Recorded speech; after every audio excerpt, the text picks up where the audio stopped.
Welcome to Who Cares, a podcast by SEIU 2015, the largest union of long-term care workers in the United States. I'm your host, Arnulfo de Cruz, president of SEIU 2015. Every day, over 500,000 caregivers across California show up to care for our state's most vulnerable people. They make a living with dignity possible for millions of families, and they do it with love, skill, and dedication. Today, we're going to be discussing the challenges that care workers face in caring for the people who rely on them.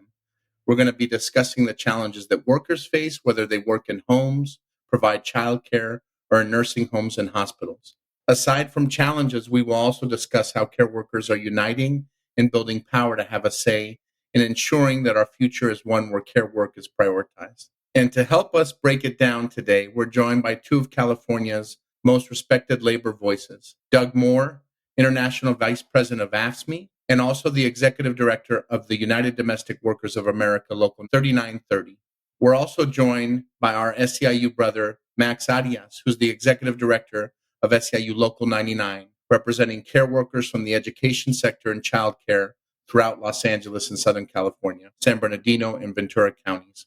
Doug and Max have spent decades organizing care providers in every sector of the care economy, from education to home and nursing, and fighting for social and economic justice. Doug and Max have also been part of campaigns that have captured not just the imagination of Californians, but the entire country as caregivers lift up their voices for justice and dignity.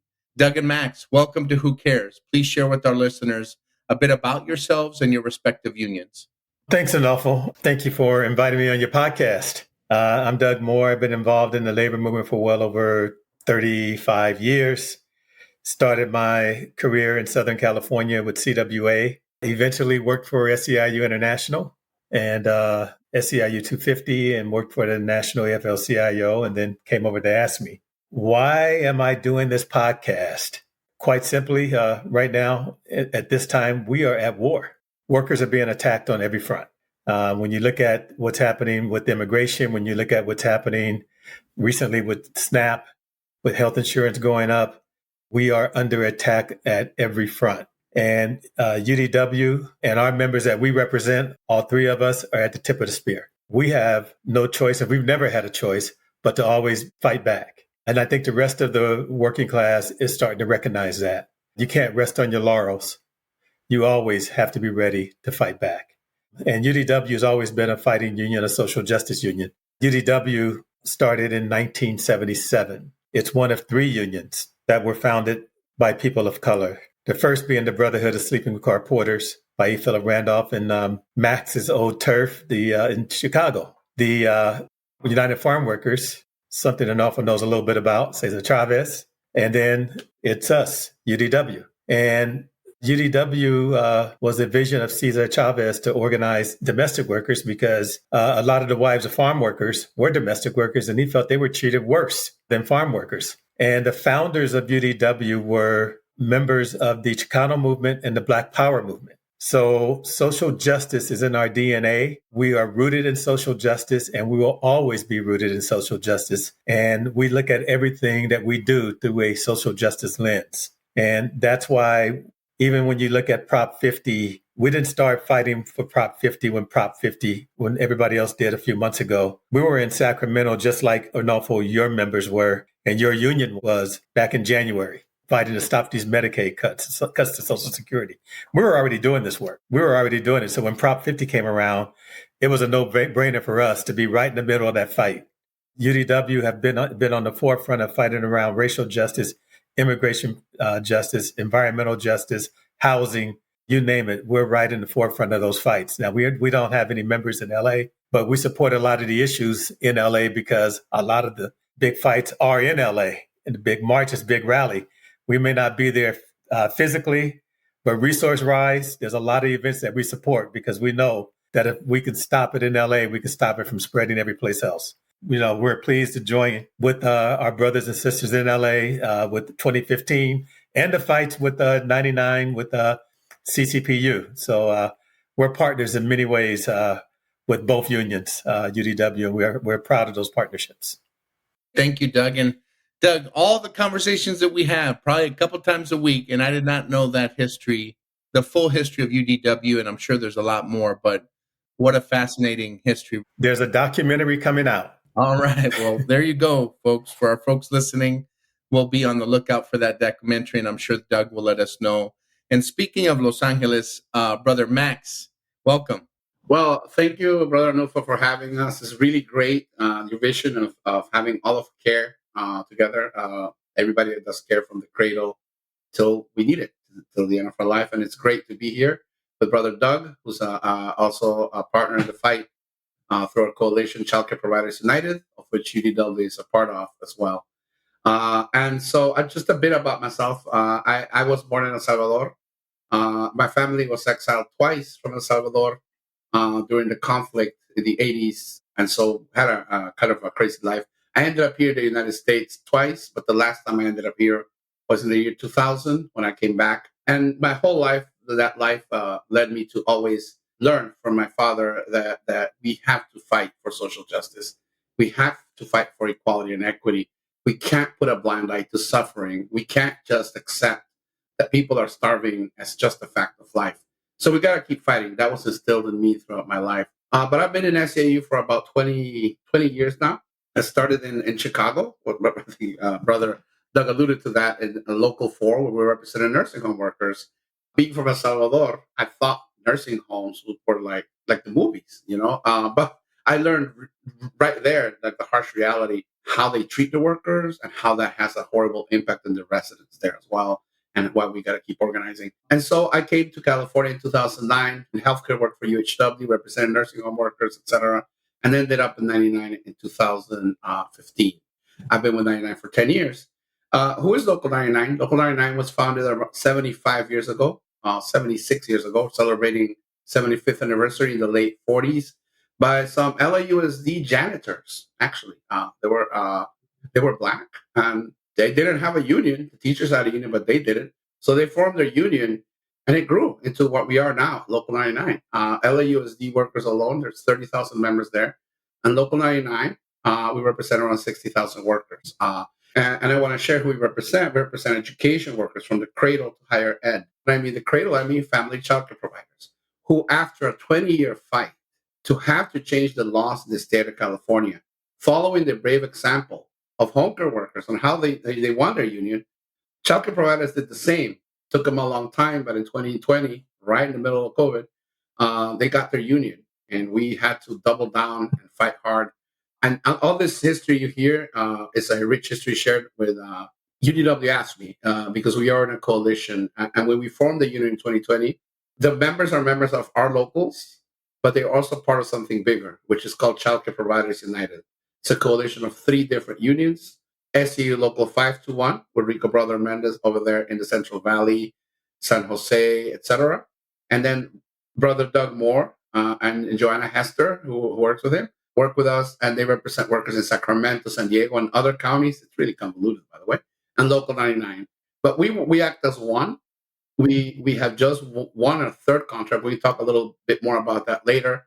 But in our 3rd contract, literally in the 5th richest economy in the world, or 4th now, sorry, our members, care workers that care for children of essential workers throughout the state and are struggling. You're going to hear more about that. We had to fight back against the state taking away our health care, which our members just won 2 years ago.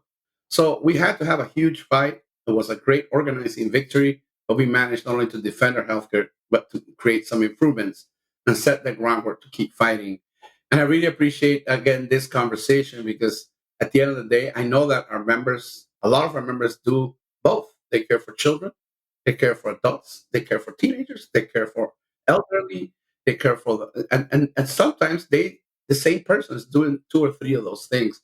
So I'm really happy that we're starting to talk as care, because all of us are going to need care at some point in our life. Some of us more than once. Some of us may need care in a systemic way or ongoing. Sometimes we just need care for a week, but we all do. And it is important to value the people that do the work, because it's hard work. Thank you, Max. And again, I talk to Max all the time. I must be asking the wrong questions because I did not know that full history. What a powerful history. And, sometimes we say in the union, it's rare or it's a blessing if you're able to be part of a generational organizing drive with a group of workers who previously had no union.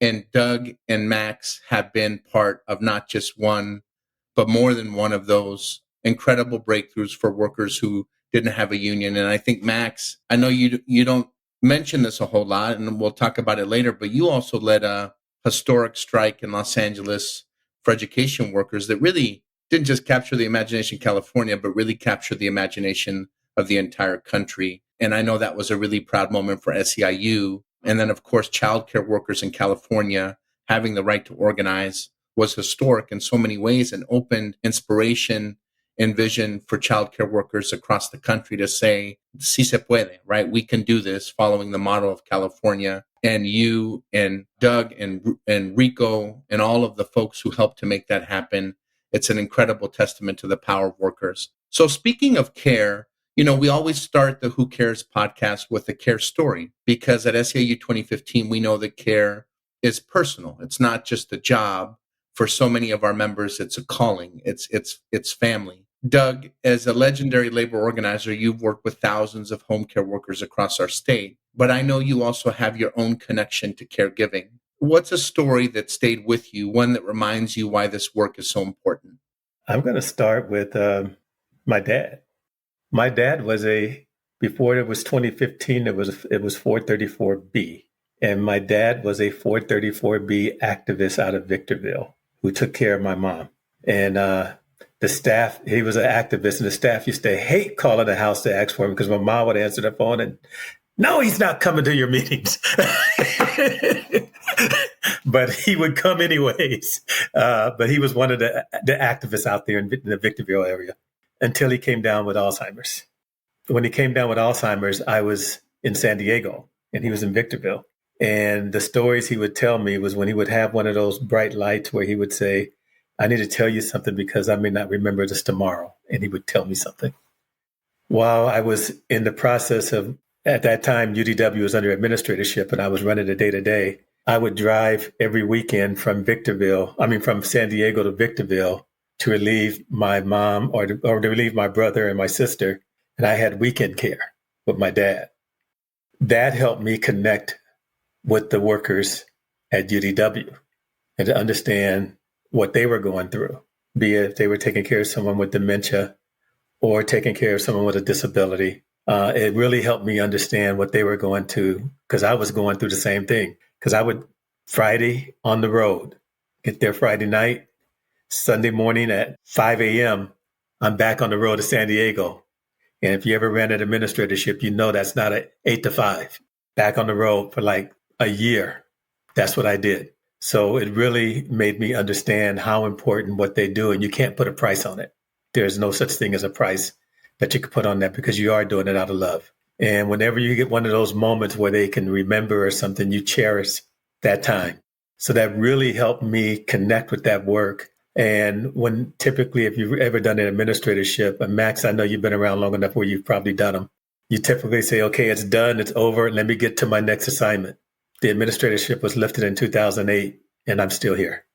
It's something about doing the work and actually being able to build a strong union, the way a union should be built, versus, okay, I've done what I needed to do to get it in compliance, off to the next assignment. We've actually built an activist union with leaders and leaders coming up.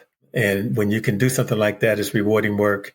And also just being able to, even when you have still remember doing a rally at a membership meeting, raffle, I should say.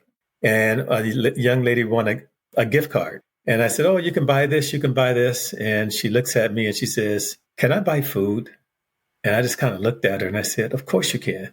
And we've been doing food drives ever since. Some of the things that we take for granted, Arnulfo, you notice our members don't, the small things that we take for granted, being able to put food on the table every day for our families is a struggle for a lot of our members. And we just can't take those small things for granted. I don't. We look at SNAP benefits running out. We already have a plan. So those little things that a lot of people take for granted, we can't take those things for granted for our members. There's nothing that compares to a love of a son for his father or his parents. Yep. And vice versa. And I really appreciate it. And he passed away, by the way. I'm very sorry to hear that. He must be so proud of you, obviously. And I didn't realize he was up there in Victorville. That's great. Yeah. And it's funny, we had a food bank in LA for 2015 members. It was historic turnout, bigger than any we've ever seen, which I really think speaks to this need on the basic things that our members are having to struggle and deal with. Max, both you and Doug represent some of the hardest working people and one of the hardest and most rewarding jobs in America, and that's taking care of children, right? And like all of us, I know you must have your own connection to caregivers or caregiving. Would you mind sharing a story about what caregiving has meant to you in the life of someone you know? I think my first story, and it has to do with caregiving and early education, is my grandmother. I don't remember how old I was, but I do remember knowing the alphabet, knowing how to add and all that when I was so little that when I went into school, I didn't have troubles. I did okay. And so I just really, those memories are there with me because I just remember her teaching me. And I think knowing now in the future and knowing the science nowadays, how important that is, and seeing what our childcare provider members do with the children of essential workers is incredible. And it's important because everybody needs a leg up, and early education is one of them. So that's one. Just the memories, I can speak of a lady called Patricia Moran. She's was a family childcare provider. She's still alive, but she doesn't do childcare anymore. There's a documentary called Make a Circle. She's an immigrant from, I remember, Bolivia, if I'm not mistaken. She's a fighter, and she was in our bargaining team. She is a member of SEIU 521. She was in our bargaining team, and she is the one that always gave us high spirits when things were down. She understood the issues well, and she was always fighting. Little did we know, as we were doing this, providers here, childcare providers here in California, they only get about 1/3 what it costs to care for a child. We're going to go into that later, I know. But that means that they live wanting. It is really barely make ends meet. So Patricia went through an illness that incapacitated her to the point where she couldn't physically continue to do the work. And the resources that she received did not allow her to hire the support that she will need to keep doing this work. And she had to close. And through all that, as she was fighting the illness, as she was educating the children, she was also fighting at the bargaining table, going to Sacramento in crazy times to be able to, why? Because she wants justice. She sees the need, and that's what she did. When the raids started here in California, in LA, we were in an escalation in CCPU in which the governor had threatened to take away our healthcare. I'll tell you a healthcare story of one of our providers, and I can tell many providers. They tell us how they had to go to Mexico to be able to get care for their cancer treatments because at the time they didn't have healthcare here. So we want a healthcare fund for our members, and that's what they use. And so during this time, as we were fighting, the raids in Los Angeles came, and we needed to go do this rally in Sacramento. And we met with our bargaining team of 30 providers from throughout the state, including members from UDW, members from 521, members from 99, around 30. And our members, you should have heard how brave they were, made the decision that regardless, they would face the risk of our buses getting stopped, the risk of getting detained. All of that risk to them was important to face to be able to keep fighting so that we can have better, more resources to be able to support the children we serve, and that providers can live in dignity doing so. And I could just keep going. The history of bravery in nursing homes. I remember a person called Ernestina Avila in Chicago. These workers that cleaned, she was a janitor, they would have to buy actually the detergents, they would have to buy cleaning supplies to be able to keep these nursing homes clean. And nobody would speak out in a nursing home. Nobody was ready to really act and organize as needed until Ernestina Avila, I remember, stood up and marched on the bus herself. It was supposed to be a march on the bus. And just, told them the message. The message at the time, I forget the exact message at the time, they had to do XYZ. But she did it. And I could just keep repeating. And as you notice, I'm mentioning women. And I'm mentioning Black and brown and immigrant women at every step of the way are ready to just fight, not only for the person that they care for, their family. So I am really feel privileged to be able to share the space with them and to be able to be a part of their fight. Ernestina's voice will not be lost, right? That's part of her legacy, Max, those are the stories that influence you to be the leader that you are. And I know that a lot of caregivers listening right now to the podcast can certainly relate to that, to having to balance everything that they do through the goodness of their heart also with the challenges of making sure that they can make ends meet and provide for their families.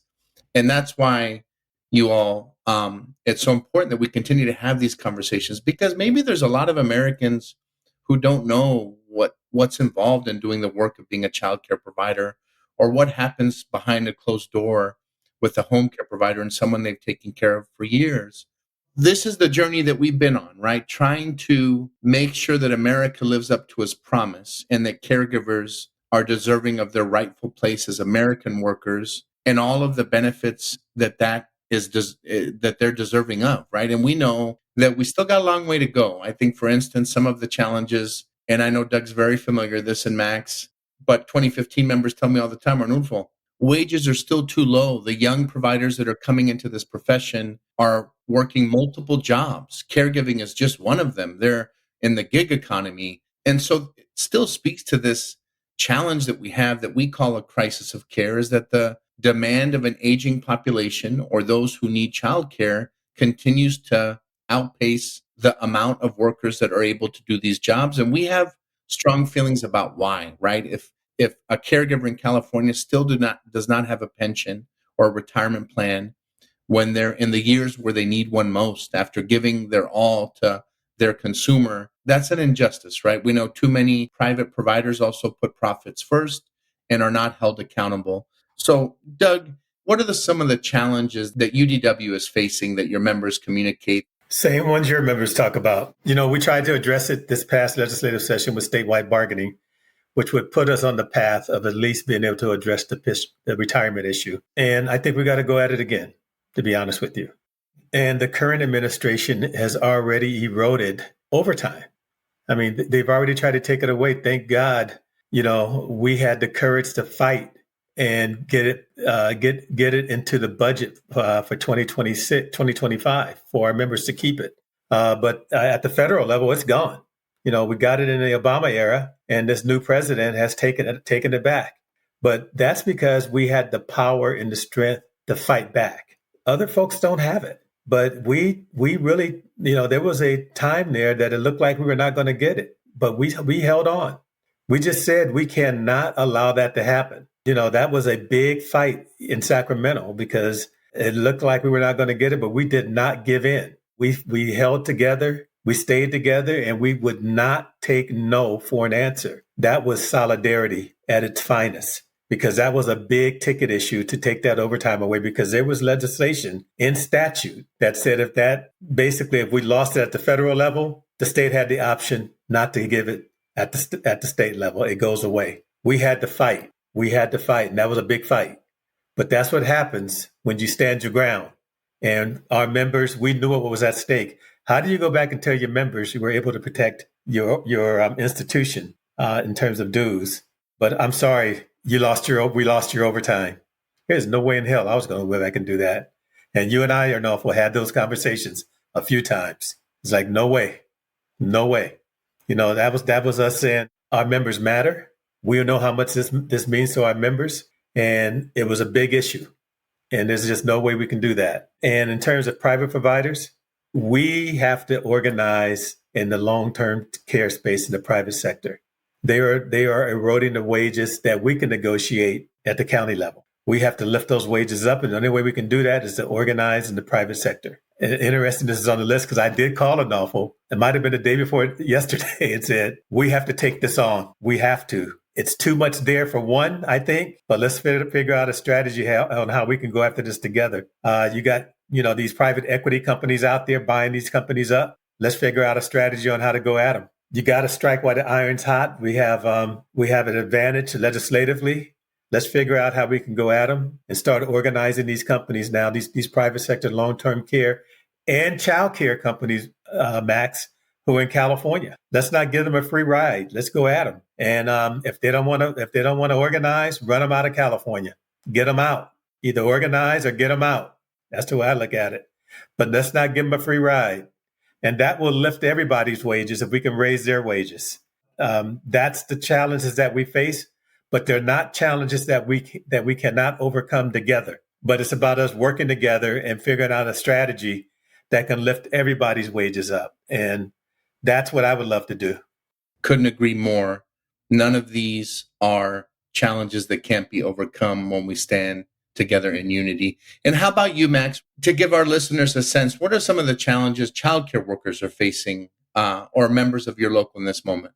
Well, here in California, childcare providers, independent childcare providers, there's childcare providers and then there are centers, as you know, right? We need to organize the centers. We represent the in-home childcare providers at this point.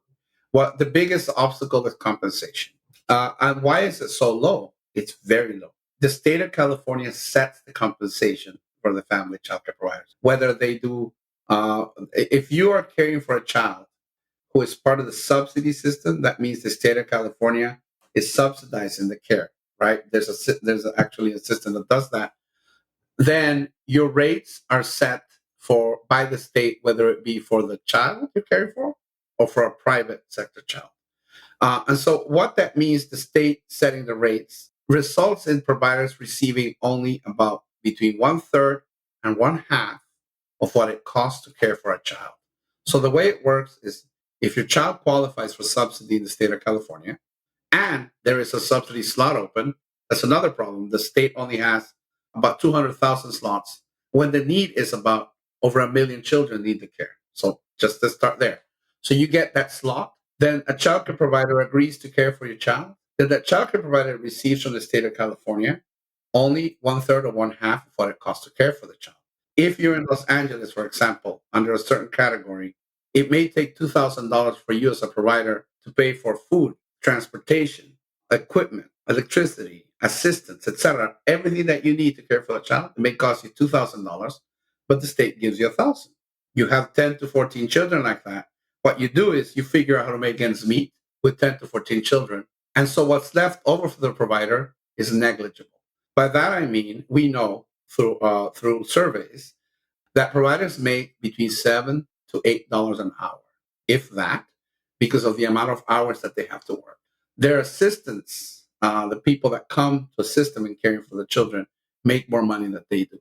That is the underlying care. And for a long time, for decades, providers did not have access to any type of health care except the exchange. You know how that works. They had no access to any retirement. And they don't have such things as wage and hour laws or none of that. Right? It's just them and them. And so, well, they did. That's why for 20 years they fought to organize, following the leadership of home care workers who organized in the same way. We had to pass a law, et cetera, and then they won. And I remember I shared with you the organized during COVID. Right after that, COVID shrunk the workforce in a significant way. COVID hit a precarious industry that was barely hanging on by a thread. Furthermore, we don't have an early education system and care in California or the country. We just have a haphazard net of web of people that do the work. It's not a systemic thing. That's what I'm trying to say. And so throughout these 3 years, ever since they organized in 2020, our providers, we have fought for 2 or 3 contract cycles, and they have won certain things statewide. We won a healthcare fund. That's about $100 million a year to be able to provide healthcare for providers. We won a retirement fund, which is around $80 million a year, which is still not enough, but it's a foot in the door for these providers, as well as a training and education fund. And most importantly, we won in our contract in 2023 the ability to move to the cost of care. What do I mean by that?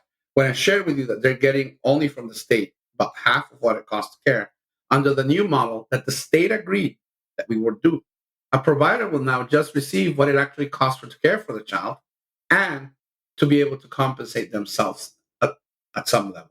So when 2020, right now, this year came along, that is what I shared with you. The big fight we've had is the state of California, even though it's really not struggling. And I understand what Trump is doing, and we're going to fight, like Doug said, and we need to keep fighting. And I know in the next we're going to talk more about how we fight back. That's why the state decided to not keep its promise to fund the cost of care. In fact, the state tried to take away the health care from these providers, half of their retirement fund, and by eliminating the cost of care, really basically lowering their wages. And so it seems to me that right now the state of care in California is, at the same time though, The state put billions of dollars to create an early a transitional kindergarten program, which is great. But the majority of parents in the transitional kindergarten program, your kid may go to kindergarten for 4 hours. What are you going to do for the rest of the 4 hours? You go to a family childcare provider. But because you invested all the money in a program that is good for parents that have one job, most parents don't have one job. They have many jobs. Sadly, I wish we only had one job. Then they also started creating competition. So we got to keep fighting. We got to keep fighting. But this is a story that ends in that our members did not just sit there and take it. We pushed back for a month, a whole month, I think more. We stayed in Sacramento. Our members stayed there in the streets. They stayed there. They not only did they do the rally, we understand a rally is a point in time. They stayed after the rally. Every day the legislators went to work. There they were, reminding them of their commitment, taking over the swing space, doing vigils, just continuing, educating the legislatures on what we needed to do until finally, we were able to save our healthcare fund and get a modest increase. So this is just a setup to keep fighting for the next 3 years. But as Doug said, we need to organize. We are currently in Local 99 organizing, pushing to organize those centers. The resource and referral agencies are agencies that not only do they own a lot of centers, it's supposed to be public money, by the way, not private money, but they also get to assign the slots to parents as they need children. And we need to organize them because as we won for our members, we won money for these agencies. And I don't think they're giving it to the workers that are doing the primary care to these children. So we got a lot more work to do, and we're going to keep fighting and organizing and building power. At the end of the day, why do we build power? So that all children in California can have access to quality early education and care, and all working parents can work and have the peace of mind that the children are learning, that they're being cared for. That's what we're fighting for. The childcare providers, your members, have not just met the challenges head on, they've actually driven solutions. This is a group of workers that had no union, who now have union contracts with some incredible victories that you talked about, which is really about, I think, Doug's point, none of the challenges are insurmountable when we stay united. And Doug, for you, how do you think that we meet this moment of turning challenges into solutions? What we're doing at UDW is year-round mobilization campaigns and organizing. And what that means for us is always in a campaign mode or mobilization mode. It doesn't have to be around a particular political campaign because Arnulfo, you have nursing homes, but we are all home-based, be it childcare, be it home care.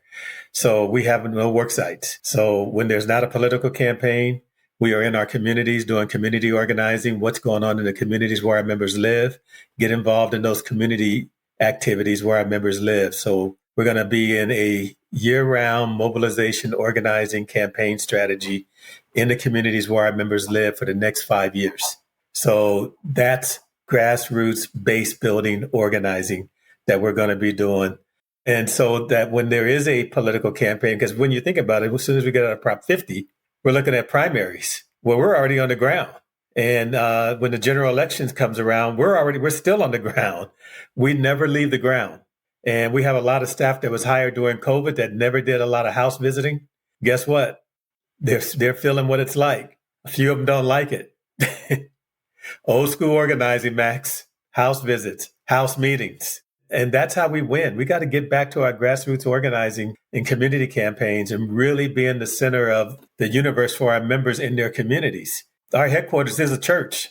The Rolando Town Council in our community where our headquarters is called Rolando. That's where they have their community meetings, right there. So we're the center of attention. So when stuff goes on, we know about it. So we want to do that in every little community where our members are at. We just want to be in everything, so that when they call on us, we're there. We think that that's how we engage people on the ground. And then that's how we start building power, not just for our members, but in communities so that, like I said, this is war. We got to have all workers. We got to have a big army to take on what we're getting hit by, because we're getting hit on all sides. And it doesn't matter if you're a Democrat or a Republican or an independent right now, you're a target. if you're not a billionaire. Simple as that, because these guys are not playing. They are taking everybody on that's in their way. So I'm looking at a bigger picture, and we got to play the long game with these guys because they're taking everybody out. They have their own agenda, and none of us are on it unless you're in their world. And I don't, and that's the 1% that's in their world. And so we got to stand together. We really, really, really got to be on the ground, listening to folks and taking action. Think about our coalition that we're growing. Veterans are in our coalition now. Our elderly, our disability, our child care providers.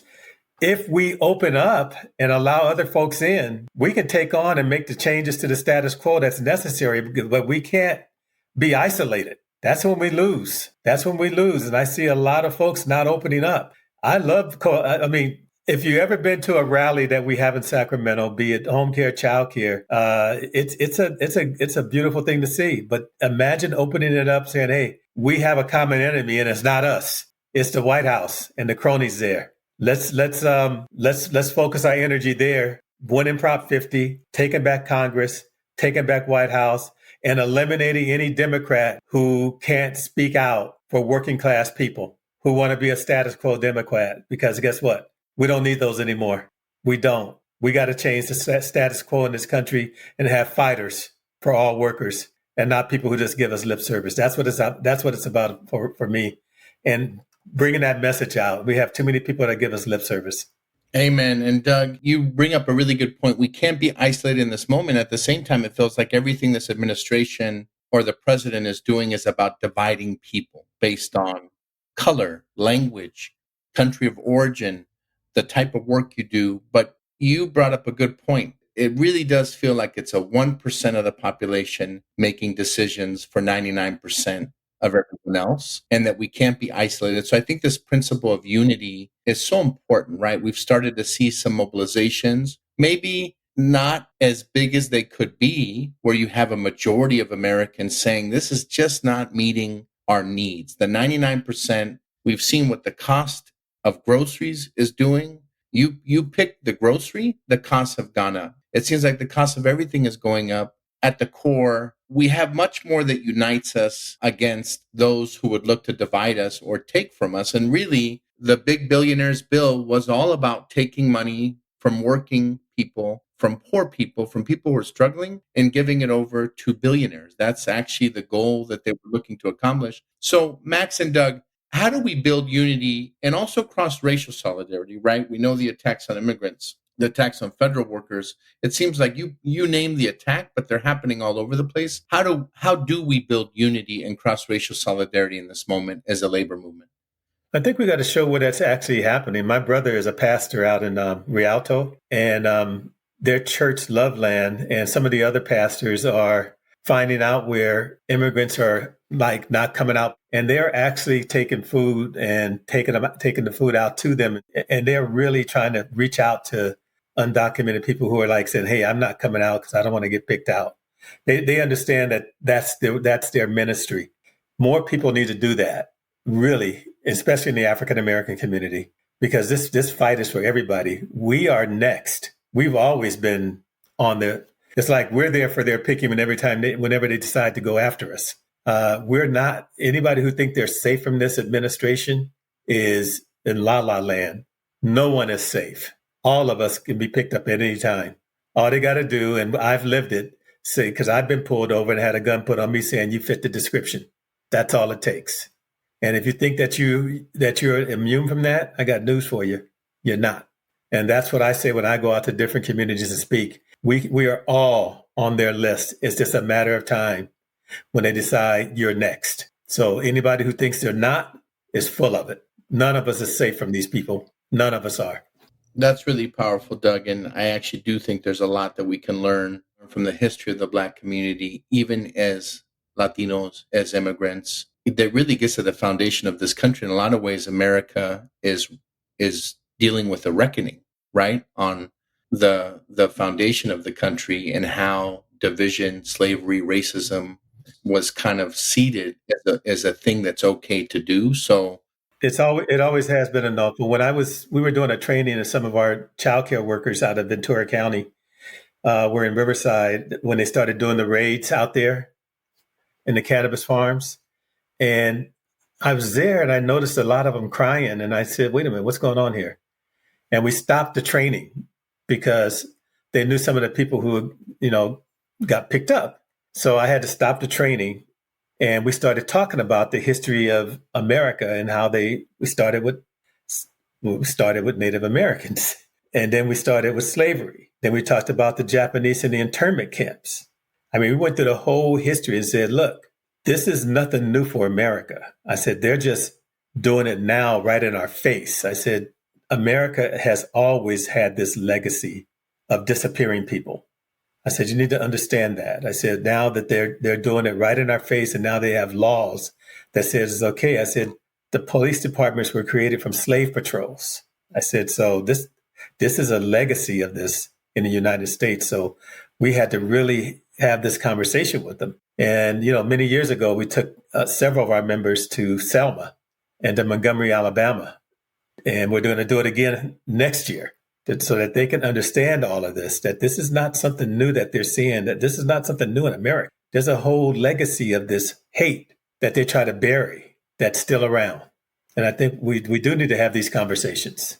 Yeah, and to say it that way, disappearing people, wow. I think a lot of folks who are listening are going to be able to relate to that. Max, how about you? Are you thinking how we build unity and cross-racial solidarity in this moment? At the end of the day, everything Doug, I completely agree with what Doug said. I appreciate the analysis, the Native American. I consider myself, my ancestors were Nahua people, actually Pipil people in El Salvador. I'm also a descendant of people from West Africa, people from Europe, right? So, but this is it. At the end of the day, who's holding us back? It's because it's a capitalism. It's just a straight capitalism. It's the billionaires. In this case, it's billionaires or wealth, right? And what they did right now is they took over and they created a new oligarchy. They have taken over the government through puppets, which is the Republican Party, including Trump. And who is making them billionaires? It is us, all of us. When we talk about cross-racial solidarity, we are making them billionaires. And more heavily, Black and brown people and immigrants are making them even more billionaires because we are the ones being the most exploited at the end of the day. So if it is in our power to make them billionaires, it is also in our power to stop them from being billionaires. And I know that's a concept that's lofty, but in 2023, you just mentioned LAUSD workers making at that point $25,000 a year, Black and brown women, most immigrant, ignored by society. When you hear schools, you think teachers, you don't think classroom assistants, food service workers, bus drivers.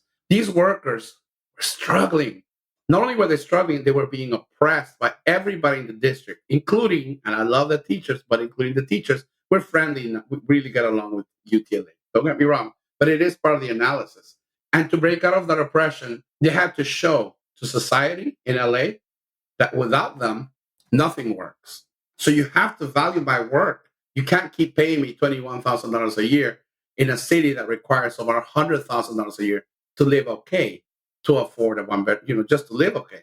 So it took years of organizing, but our members showed it for 3 days. Our members stopped working, not because they didn't love the students, it's because they love the students. Our members' 3 days of pay is critical for them, but they made that choice, and the teachers joined us in solidarity. For 3 days, we showed the state, the city and the state, and as you alluded to, Arnulfo, the country and the world, that without the workers that clean the work, nothing moves. And that is called the value of work. We have to build up to that. I'm not saying we have to, that is not the only expression. Childcare providers, I don't know how they're going to strike. They're not looking to strike. They're the relationships up with parents, just like home care, it's different. But we have to find that expression. Before the sit-down strikes in Flint, a strike was getting outside of the factory and striking it. Those folks decided, well, we're going to do something different. We're going to take over the factory. Just like that, we're going to get creative and figure out how to show the value of our work. Because the billionaires have to be afraid that we may not work so that they can start tempering down. All we are demanding, in reality, it's a fair society. It's a just society. A society in which you can work one job and not have to worry, like people are worried right now, that the SNAP benefits are going to run out because the president is going bananas, with all due respect, right? Or because the Republicans are trying to take away their health care or their benefits. It is unacceptable. If you work, you should not have to rely on the benefits. And those benefits need to exist for those people that can't work because they just can't. We are supposed to be an enlightened and advanced society, and we need to act like it. So I agree with everything Doug said. Everything's important, from educating ourselves to militancy to organizing and creating that inter-union solidarity movement is important, because we don't know where the next spark is going to be that's going to generate a mass movement. So right now, we can't give up. But we have to remember one thing, that I am one of those people that lived in a repressive state in El Salvador. And then when I went back in the 90s, right when the revolution ended in 92, the peace was signed. I returned to my country for the rebuilding stages of it. And I got to see firsthand, and before that, I got to see firsthand what a repressed election could be like. What does an election look like when you actually have to go to polls? Because here we don't have to go to polls. But if the Republicans have the way, we will have to go to polls and show IDs. How do you go to polls when the military is standing there? That's fear. We have to be ready, as Doug said, for the eventuality of that in the midterm. So we got to keep building strength. We got to keep militancy. In a scenario like that, what's the recipe? 2,000 of us need to show up and vote in peace, right? Peaceful demonstration, educate ourselves and what it means to peaceful resistance, non-violent. Sorry, not peaceful, because this is not peace, this is war, but non-violence resistance, right? Because this is all about how to be confronted with non-violence. Sadly, non-violence means we have to be ready for violence being done upon us and how we're going to deal with it. That is exactly what we're facing. So childcare providers have a pathway forward in the state of California at this moment. The way we closed our contracts left it open for us to keep fighting this year, to continue to fight to get that cost of care, and we're not giving up. And I know we're not, and I see you, Doug, and I know that your members are not, because I know them too, because we share our fight. And we're just ready to keep going. And this is exciting, Arnulfo. What you are doing here, inviting us to join, that's what building solidarity is. So I look forward to seeing all of you in the streets or in a park or wherever next our fight takes us with our members, but really look forward to seeing you. Likewise. Thank you, Max. And folks, there you have it. Doug Moore, Max Arias. I'm sure you can appreciate the incredible wisdom in their stories and what they've shared, that I think really is a reflection of both of their decades of leadership in the labor movement, fighting for fairness, for equity, for democracy and justice. My name is Arnulfo de la Cruz, and this has been another episode of Who Cares, a podcast by SEIU 2015, one of the unions for long-term care workers who keep California strong. Take care of yourselves, take care of each other, and we look forward to seeing you next time.